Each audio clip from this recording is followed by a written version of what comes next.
Salam budaya dan mari kita membudayakan salam. Assalamualaikum warahmatullahi wabarakatuh. Salam sehat dan juga sejahtera untuk kita semuanya. Saya Diamond Prasanda, dosen di Prodi Pendidikan Bahasa dan Sastra Indonesia Universitas Negeri Semarang. Pada kesempatan yang berbahagia ini, saya akan menyampaikan pernyataan diri dosen dalam unjuk kerja Tridharma Perguruan Tinggi pada unsur pengajaran. Bertemali dengan hal itu, saya akan menyampaikan materi berkaitan dengan media pembelajaran bahasa dan sastra Indonesia. Pada mata kuliah media pembelajaran bahasa dan sastra Indonesia, mata kuliah ini membekali mahasiswa untuk menguasai konsep dasar dan juga keterampilan menyusun media pembelajaran bahasa dan sastra Indonesia.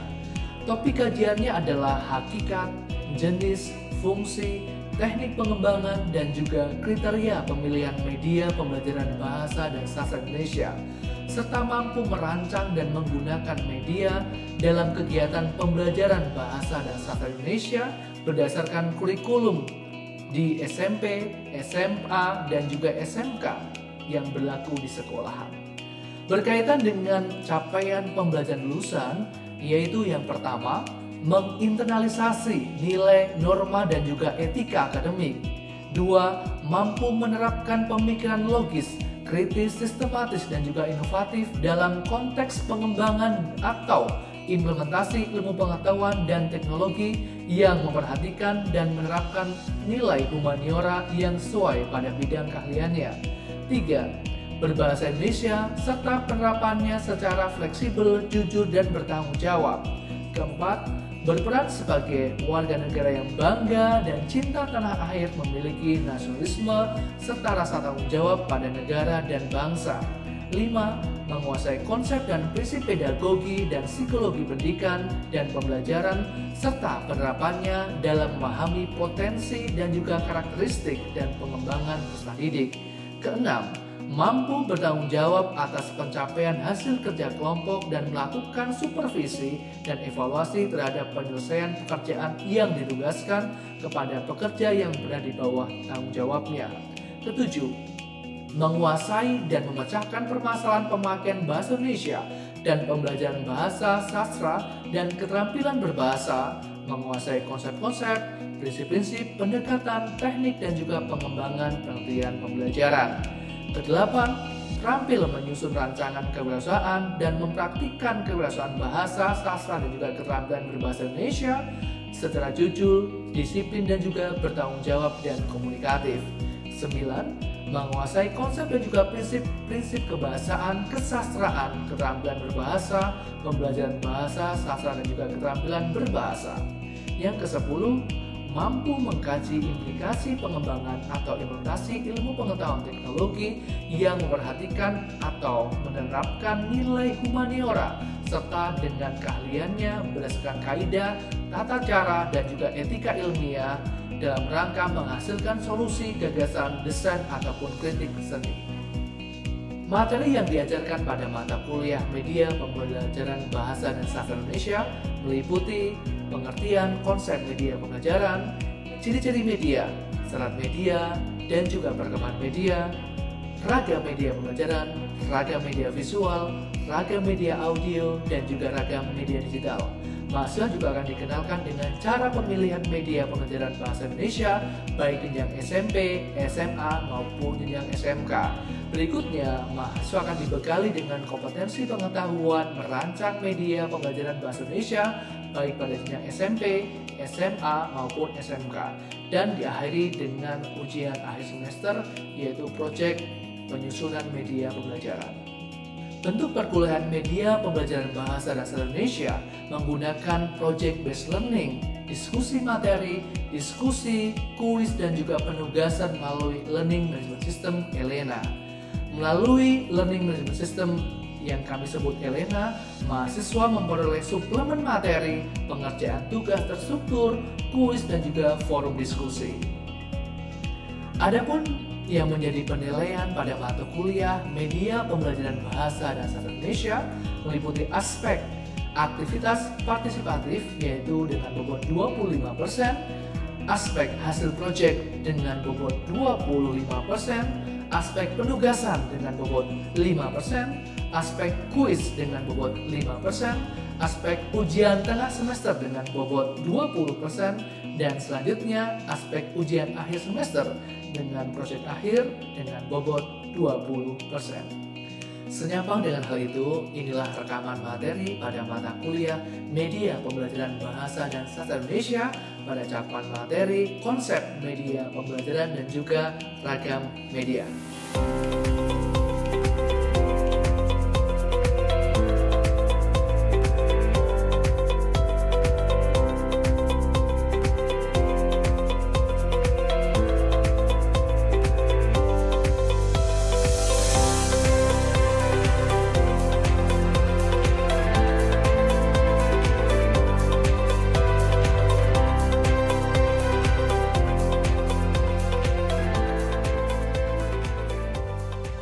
Baik, selamat pagi semuanya.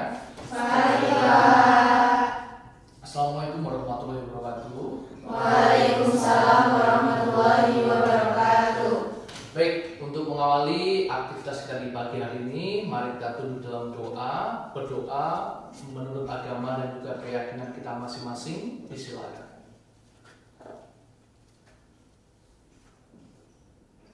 Cukup, amin ya rabbal alamin. Baik, Pak Diamond akan presentasi terlebih dahulu. Ada Mbak Asih Kusumawati, Hadir, Bapak. ada Mbak Hanifah Rihda, Hadir, Pak. ada Mas Jafar. Hadir, Pak. Oke, ini siapa yang tidak datang hari ini? Ada siapa? Iqbal. Oke. Baik. Hari ini kita akan belajar mengenai media pembelajaran, ya. Saya rasa semua sudah membaca materi bahan ajar yang sudah Pak Diamond unggah di Elena di media learning kita, ya. Dan perlu diketahui bersama mahasiswa semuanya bahwa nantinya kontrak perkuliahan kita atau Pak Diamond katakan peta jalan perkuliahan adalah pertama, materi, penyampaian materi awal, dan juga analisis penggunaan media. Jadi selama lebih kurang pertemuan pertama sampai dengan pertemuan ke-6, kita akan belajar di kelas ini untuk menganalisis bersama dan juga menguatkan mengenai bagaimana konstruksi media pembelajaran. Berikutnya, di pertemuan ke-6 dan ke-7 nanti di waktu UTS, Anda akan observasi lapangan. Jadi mahasiswa akan melakukan observasi di sekolah dan mendata penggunaan media pembelajaran. Di sana juga Anda akan menyusun kisi-kisi wawancara dan juga kuesioner berkaitan dengan media pembelajaran yang digunakan di sekolah. Lantas, yang ketiga, setelah mahasiswa observasi di sekolah, nantinya mahasiswa akan menyusun dari hasil analisis kebutuhan di sekolahan. Nanti Anda kembali di ruang kelas ini, kita sama-sama menyusun bagaimana pengembangan media berdasarkan dari analisis kebutuhan yang Anda dapatkan. Dan yang terakhir, yaitu konsep diseminasi. Artinya apa? Penyebarluasan ide. Media yang telah Anda buat di kelas ini nanti akan diberikan ke sekolah. Dan juga nanti akan dibuat hak cipta media pembelajaran. Baik, dan untuk prasyarat dari kuliah ini, Anda juga harus sudah mengunduh beberapa aplikasi ini. Canva Pro sudah belum? Sudah. Oke.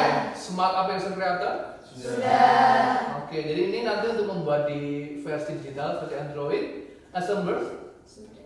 Ada yang belum ya? Oke, tidak apa-apa. Peloton? Oke, Prezi? Oke, nanti setelah ini Anda bisa unduh ya, karena dalam menyusun ataupun mengembangkan media pembelajaran bahasa Indonesia, Anda juga membutuhkan teknologi pembantunya adalah bisa ada. Baik, mahasiswa semuanya, jadi hari ini seperti topik yang kita akan ulas, yang pertama adalah nantinya dalam perkuliahan kita, Anda akan bisa menjelaskan beragam media yang dapat dipilih sebagai media pembelajaran bahasa Indonesia. Lantas, Secara khusus, nantinya Anda kan bisa menguraikan apa itu konsep media pembelajaran, klasifikasi ragam media, dan juga bagaimana karakteristik dari masing-masing media yang nanti kita pelajari bersama. Baik, di awal coba Anda pindai atau scan barcode yang ada di layar. Bisa Anda pindai, ya. Bisa dipindahin dulu, silakan. Atas diisi ya. Ada pertanyaan pemantik di sana.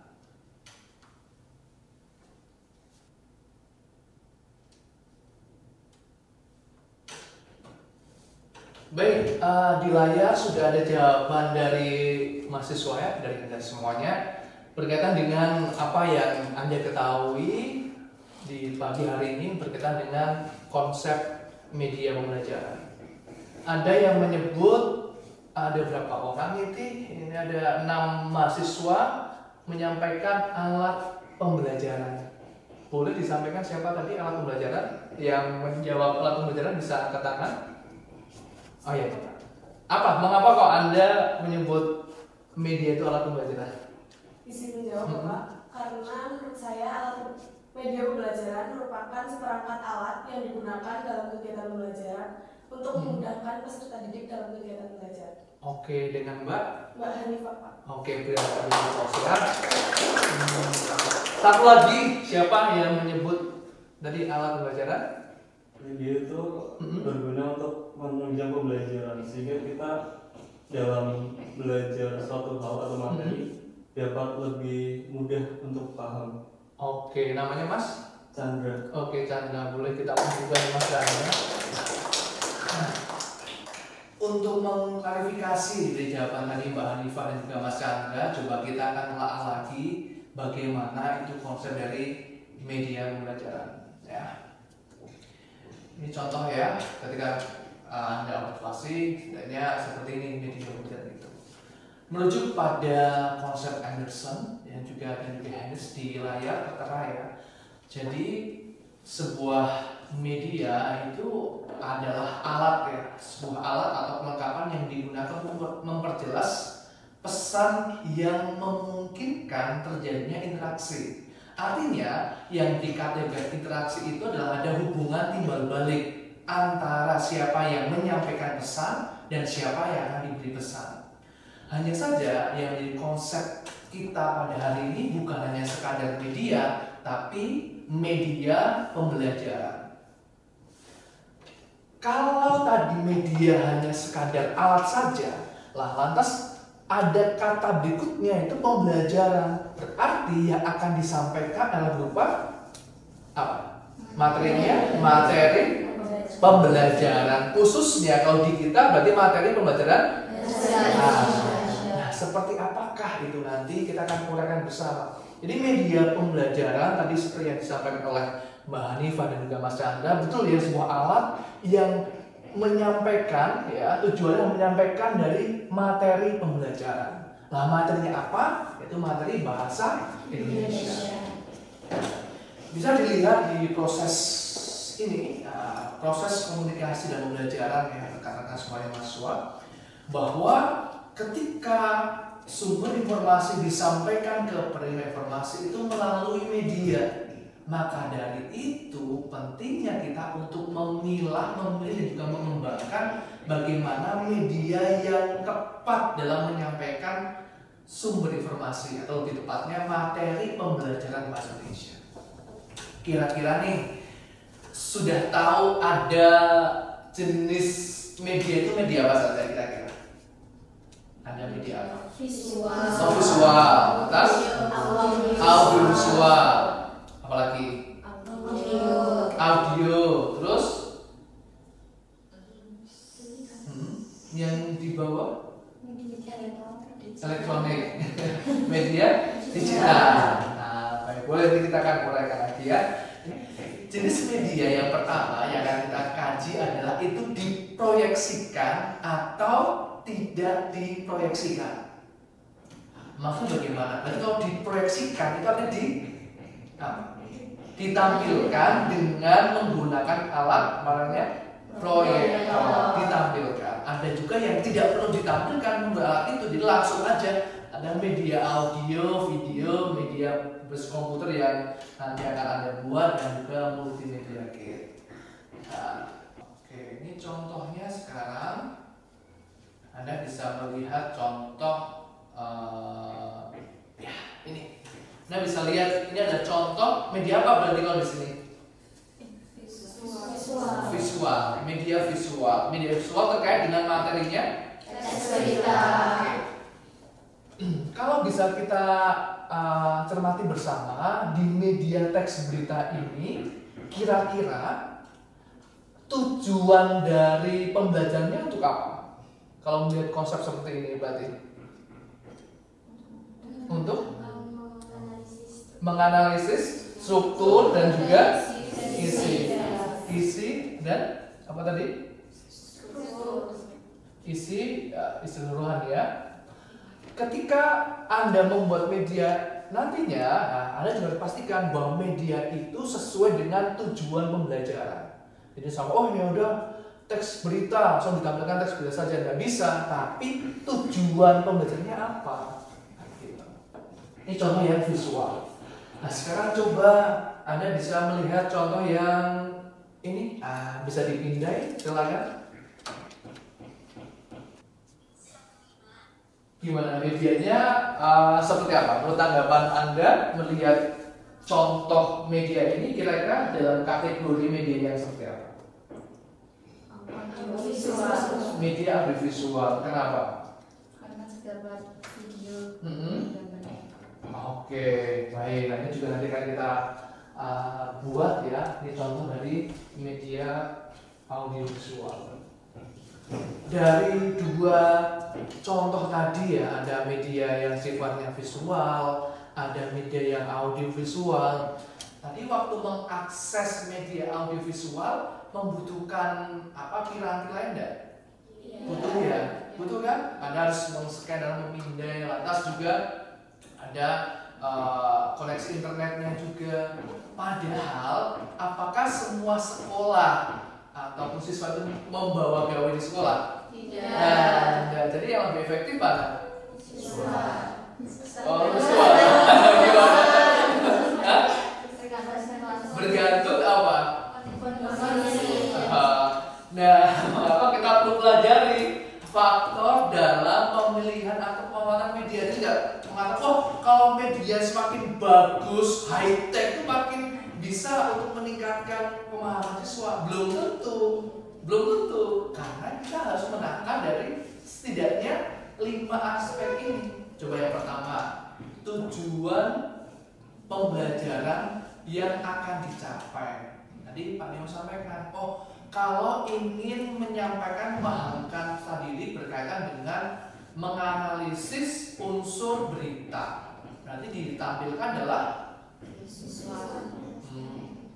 contoh analisis teks berita, kan begitu, bukan teksnya saja, tapi cara menganalisisnya. Terus yang kedua, kesesuaian media dengan materi.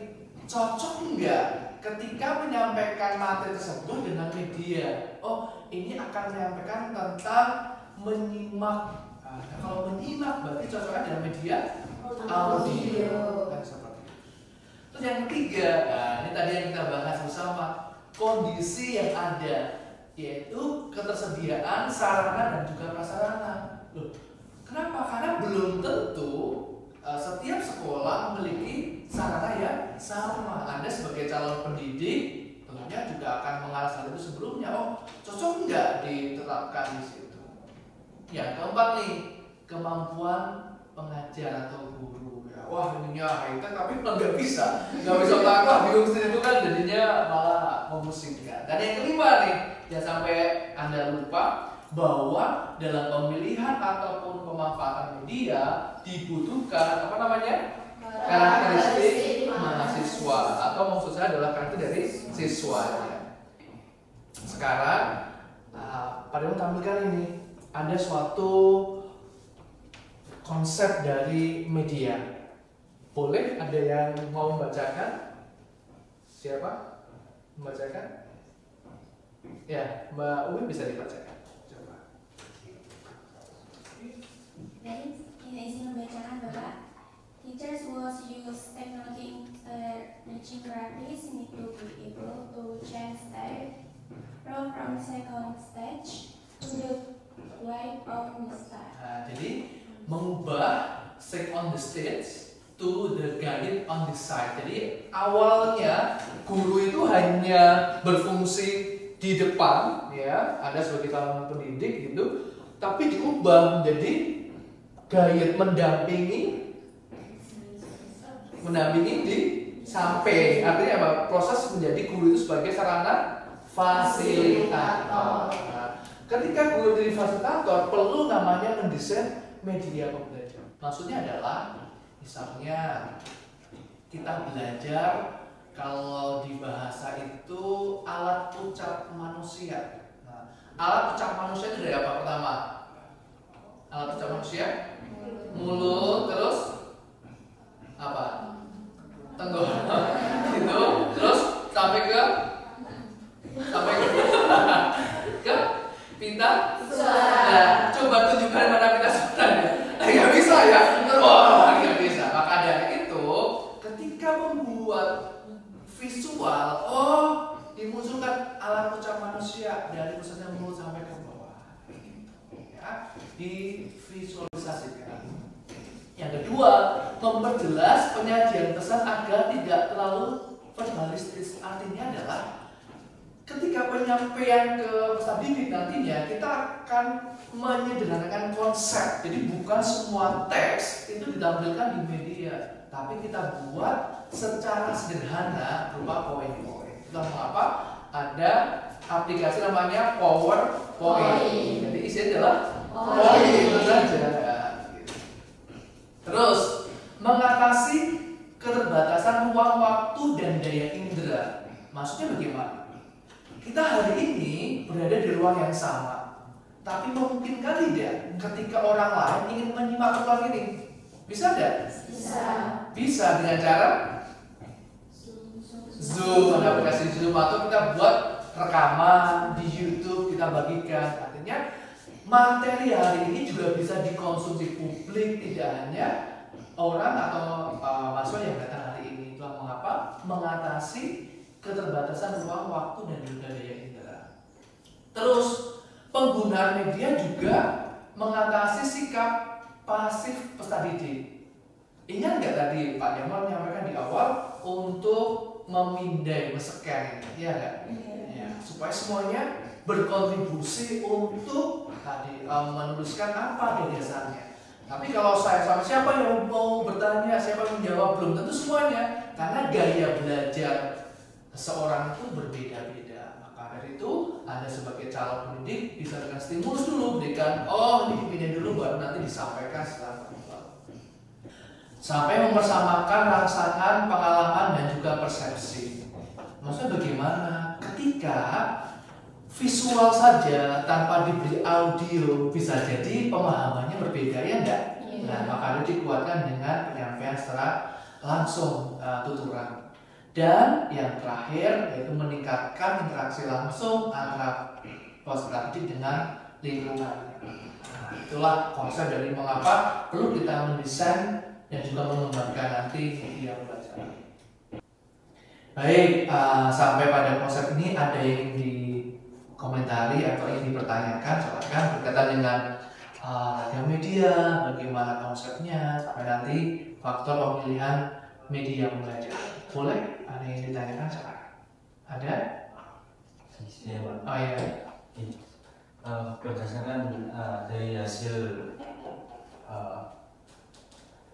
materi yang telah diberikan tersebut, apakah bisa dikatakan sebuah media itu adalah sebuah alat komunikasi antara guru dan siswa atau peserta, kurang seperti itu? Oke, baik. Dan Mas siapa? Mas Jafar. Jafar ya. Fokus dong Jafar. Pada kunci pertanyaannya ya. Jadi apakah memungkinkan media itu menjadi alat komunikasi antara pendidik dengan peserta didik? Oke, boleh dari teman-teman barangkali ada yang ingin jawab dulu, silakan. Iya enggak? Memungkinkan tidak sebagai alat komunikasi? Memungkinkan. Adanya media sebagai alat komunikasi itu menyampaikan pesan dari guru ke peserta didik untuk memudahkan. Karena kata kuncinya dengan penggunaan media ini yang pertama adalah memahamkan. Yang kedua apa? Ada unsur kemenarikan supaya dia aktif peserta didiknya, supaya tertarik. Kalau misalnya saya hanya ceramah saja, apa sih ini? Tapi kalau saya tampilkan salin dia, sampaikan contoh, minta di audio visual, Anda semakin tertarik dengan media atau materi yang disampaikan. Kayak gitu ya, bisa dipahami ya Mas Jafar ya. Baik, ada lagi 1-2 mahasiswa. Silakan 1-2 mahasiswa. Oh ya, baik. Izin bertanya Pak. Namanya siapa dulu ya? Kenalkan saya Syafie Nurmautia. Izin bertanya Pak, apakah guru itu harus memberikan media pembelajaran dalam setiap mata pembelajarannya itu Pak, agar muridnya itu lebih paham? Harus. Terima kasih. Baik, pertanyaannya. Ada yang menjawab? Mau menjawab tidak? Apakah harus tidak? Tidak harus. Tidak harus. Kenapa, Mas? Berdasarkan beberapa faktor yang Bapak sampaikan tadi. Ya, jadi ketika kita memutuskan membuat media, tentunya kita sesuaikan juga dengan faktor pemilihan media. Mungkin tidak. Jika tidak, kita bisa media itu kan tidak selalu kalau Anda terpikirkan media harusnya canggih. Anda menggunakan bantuan misalnya poster itu juga bisa di media. Ya, jadi bergantung pada bagaimana tujuan pembelajaran yang akan dicapai tersebut.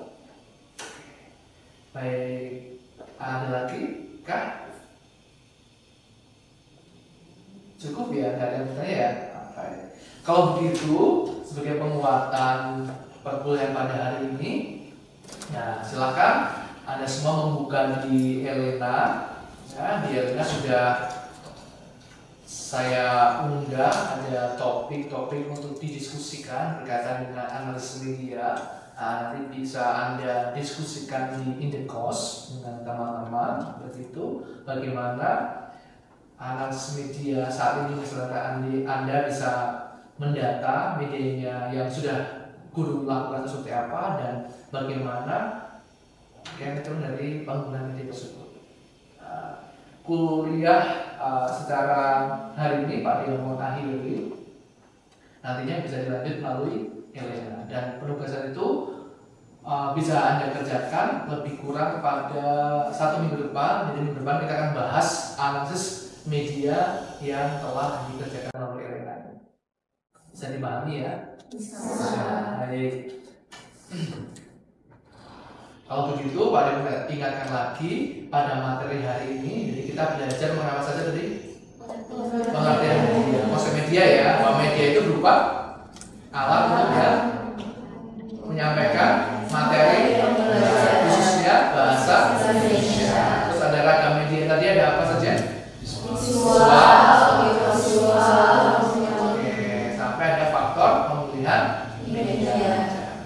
Baik, kalau begitu Pak Dio Mahri, mari kita berdoa bersama. Semoga materi hari ini menjadi keberkahan kita semuanya. Berdoa menurut agama dan juga keyakinan kita masing-masing. Disilakan.